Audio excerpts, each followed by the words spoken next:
I had a really kind of a startling thought the other day. Alyssa and I, we were talking, we were getting baby stuff ready, and she said she was looking on Facebook and it had these countdowns of so many days till October, so many days till Thanksgiving, and she said it's 12 weeks till Christmas, and that made me realize my baby is going to be here practically tomorrow. And it got me to thinking about my parents, about the legacy that they have left me, about their mark that they have put on me, and it got me to thinking, what kind of legacy do I want to leave for my child? What is my life building up towards? When I take all of my actions and everything that I am and I sum them all together, what does it amount to? And while I was thinking about that, I also started thinking about that same question for the church. When it comes to us in our life and our ministry together, when we take the sum of all that we do, what does it add up to? What are we aiming for? And I think we need to talk about it. I think we need to talk about it because so often we go through church life unconsidered. We do what we've always done. And we normally do it because that's the way it has been done. But we don't think about it past that. And what I want to do this morning is I want to think about it past that. I want to think about it as the things that we do are aiming towards something. And what that something is, and knowing what that something is, matters because it gives significance to all of it. What is our goal? What is our goal as a church, as Christians? Well, some might say our goal is evangelism. We want to bring people to God. We want to make sure that as many people who can come to Jesus. And that is a great goal. That is an absolutely wonderful goal. However, that's not the goal that everything we do serves. There are things that we do that don't serve that goal. And I think they're good things. Maybe it is our goal to get to heaven. I think that's a good goal. I think that's a wonderful goal. But at the same time, our actions don't make sense if we think about heaven as our only goal, as the total goal. If heaven was our only goal, it would be better to drown people in the baptistry than let them live and work in the kingdom. That's not it either. Purity. Is purity our goal? Well, all of these things have been the main goal of the church historically in the past. For instance, purity, religious purity was the goal of the church during Martin Luther's day. Martin Luther saw that the church had become really corrupt in some really profound and terrible ways. And so he wanted to make his legacy, what he was leaving behind, this purity. Well, it backfired on him a little bit because what he wanted to do was purify the church, and a whole new church was started in his name. Purity is a good goal. But one of the things that purity has a problem with is, what do we do when we need to receive broken people? What do we do when people who aren't pure need Jesus? Do we wait till they get their lives together to offer them the gospel and to offer them love and consideration? No, that's not what Jesus did with us. And so I want to think about our goal this morning historically a little bit, and also I want to think about it in light of the current climate that we find ourselves in.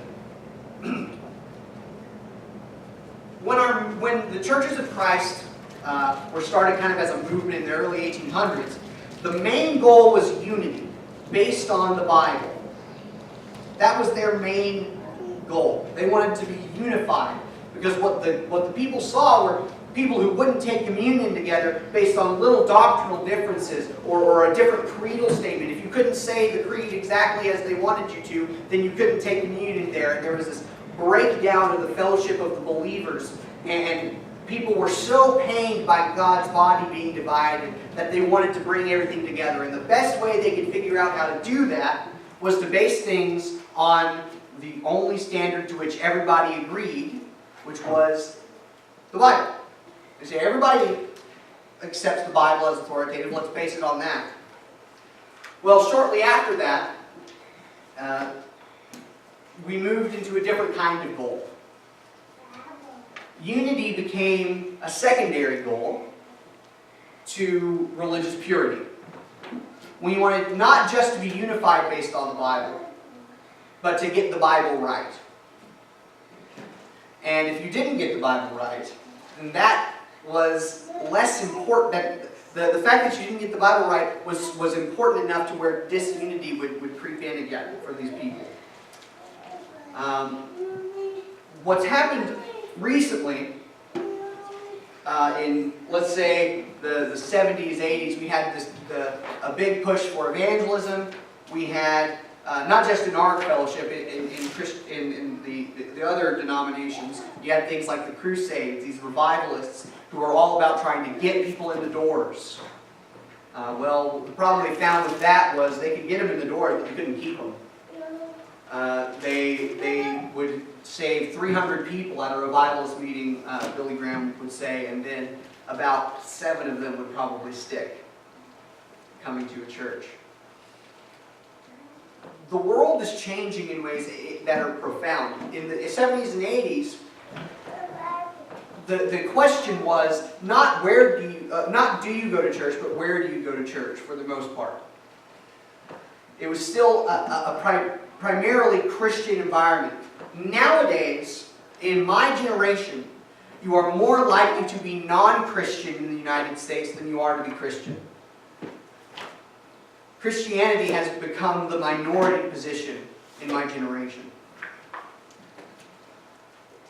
And so the world has shifted. The nation that we've built our Christianity and we've built our church in has changed in some profound ways in the last 20 years.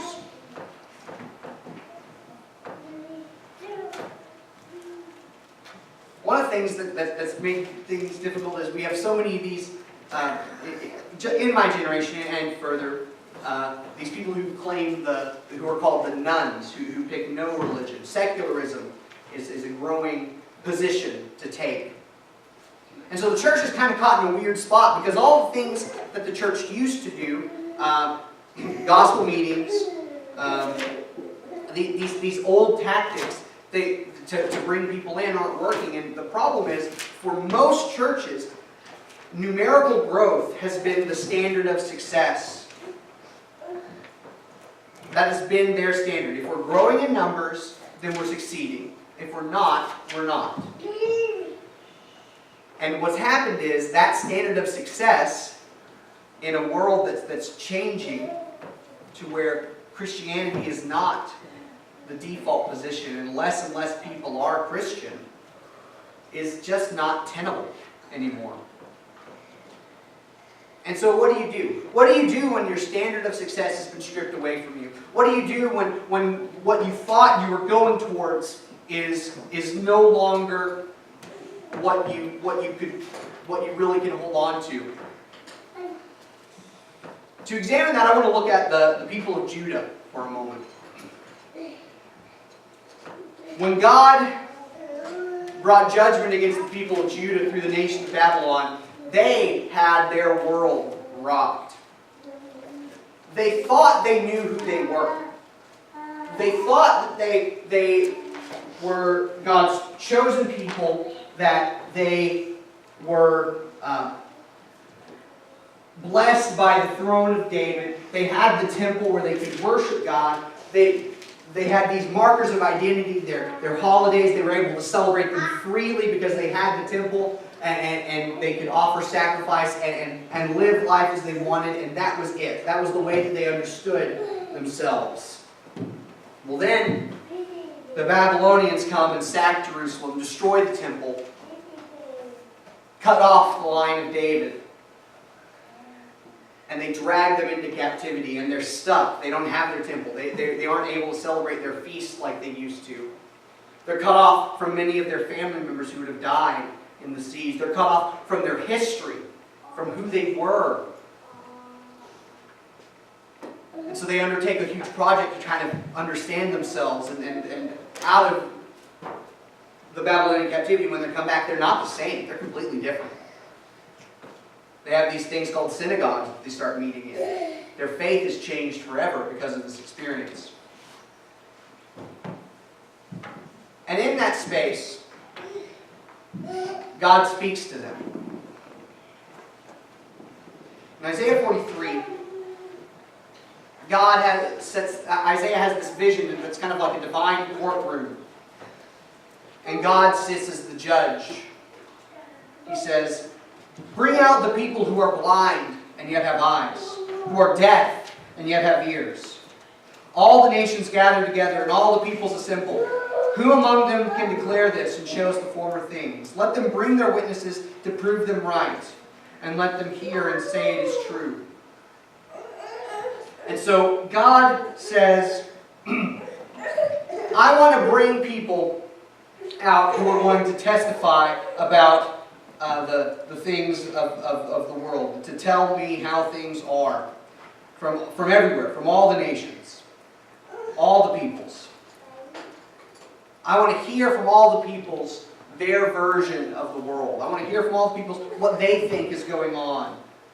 And then he says to Israel, verse 10, "You are my witnesses, declares the Lord, and my servant whom I have chosen, that the world may know and believe in me and understand that I am He. Before me no God was formed, nor shall there be any after me. I, even I am the Lord, and besides me there is no Savior. I declared and saved and proclaimed when there was no strange God among you, and you are my witnesses, declares the Lord, and I am God. Also, henceforth I am He. There is none who can deliver from my hand. I work, and who can turn it back?" And so God says to the people of Israel, you are my witnesses. They're struggling for an identity. They're stuck in captivity. They've lost their connection to their past. They're trying to figure out if the way that we were doing things before isn't right, and we're stuck here and we're in this kind of existential mess. Who are we? What are we doing? And God gives them the job. He says, you are my witnesses. Maybe you can't have the power that you had politically with the throne of David.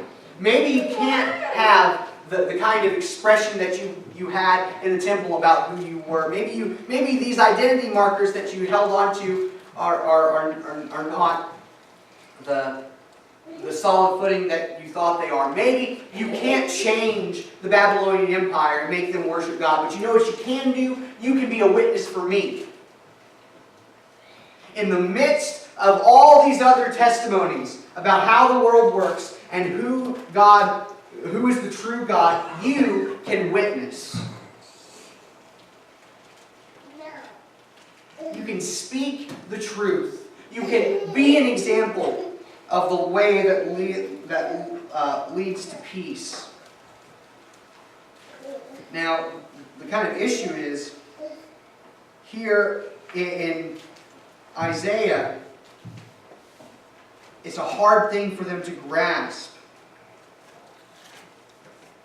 He says,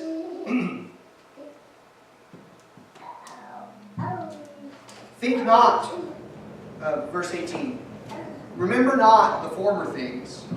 Do not consider the things of old. Behold, I am doing a new thing.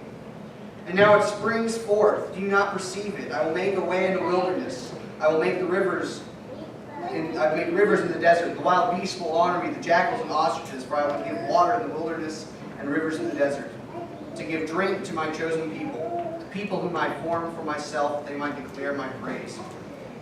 And so it's very odd for God to say, don't remember the old things, because over and over again he says, I am the God who brought you out of Egypt, the God of your fathers, Abraham, Isaac, and Jacob. He always brings it back to this past identity. And so I don't think he means forget the old things, but what I think he means is what I'm about to do, what you're about to embark on, is just as important as that. It might not look exactly like that.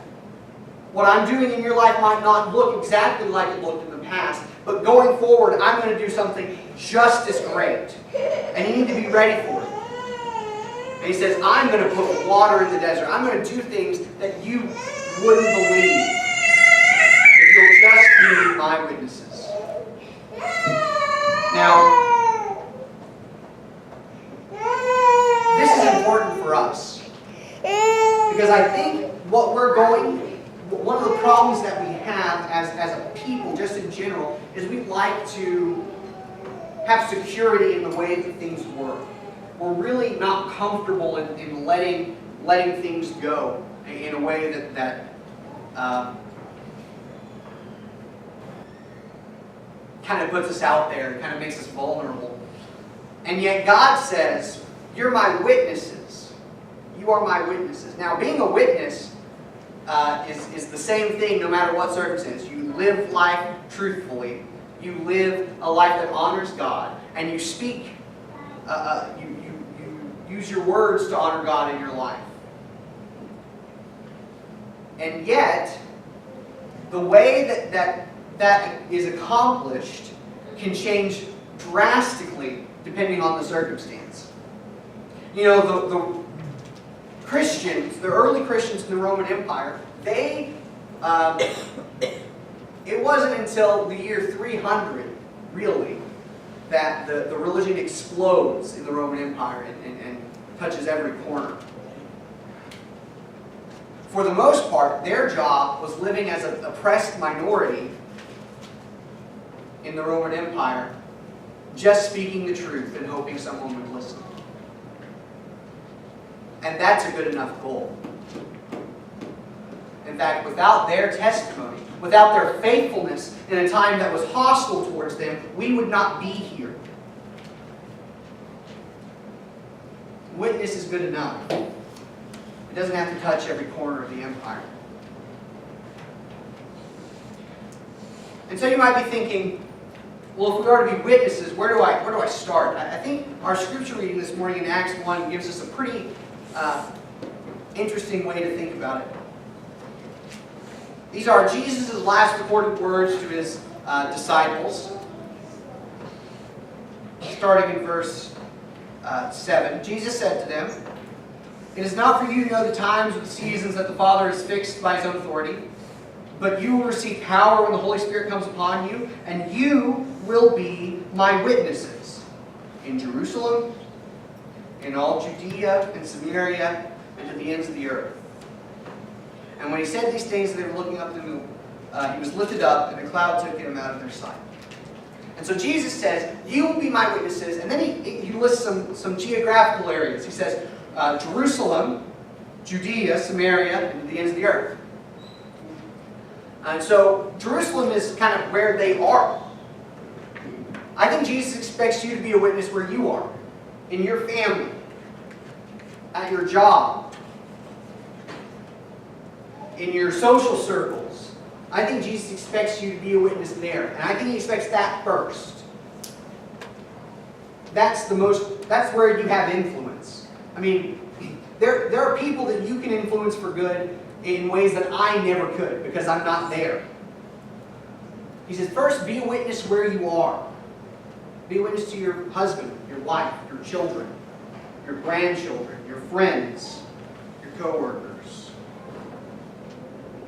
And then he says, in all Judea, so it's a little bit bigger. What about those people who are on the fringes of your social circles? The people that you see that you might call your acquaintances. How are you going to witness to them? How are you going to show them the way that leads to peace? How are you going to show them that God is indeed who he says he is? The way that we do this is we live a life that is full of grace and love.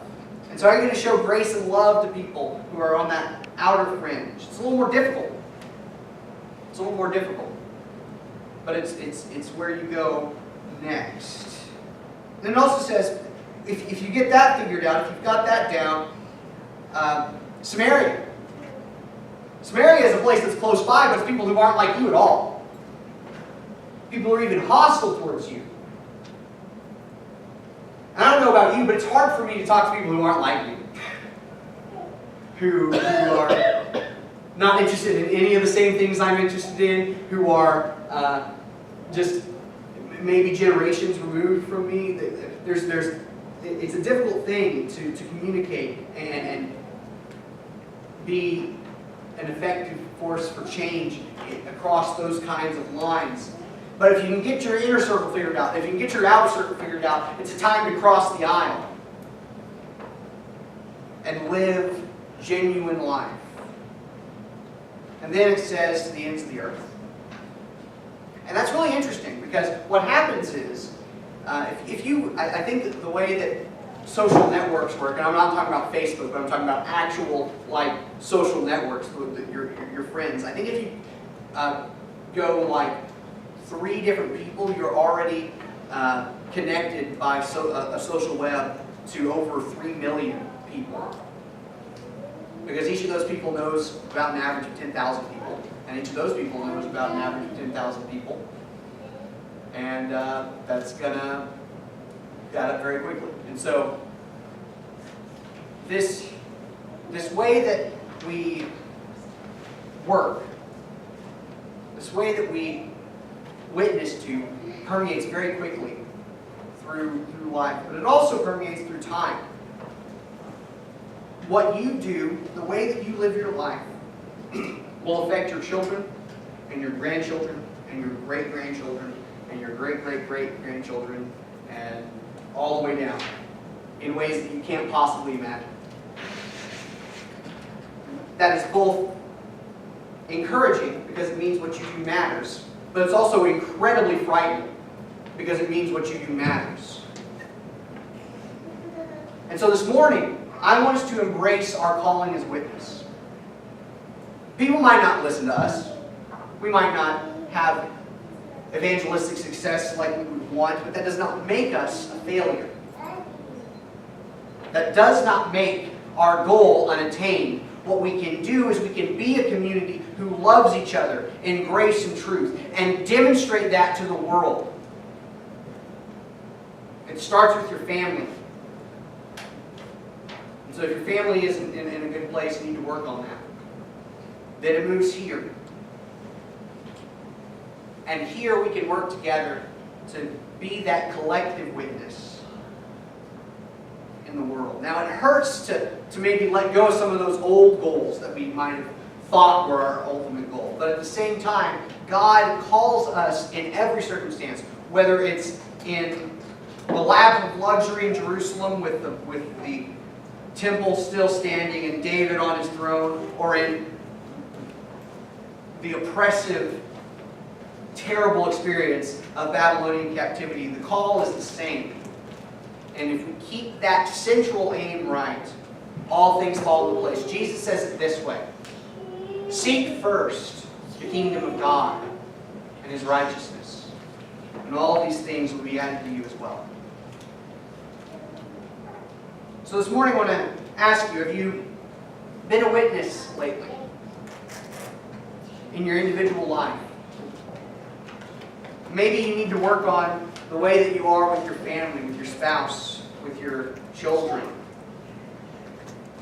Maybe you have never made that commitment in the first place. You've never made the commitment to bear witness. I love it. Even in our baptismal formula, when we have someone who's come to be baptized, we ask them a question. Do you believe that Jesus is the Son of God? And then what do? They witness. The very first act, they say, they confess. And we even got it based on your confession, I baptize you. Maybe you need to become a witness this morning. That's what you need. The water's ready. Maybe you were a witness a long time ago, but you since stopped testifying. Your life has become a dull reflection of what it should be. Your life is not reflecting the love and grace and truth and peace of Jesus. If you need prayers for that this morning, if you need to recommit to that task this morning, this is a time you can do that as well. If you have any need, would you come as we stand and as we sing?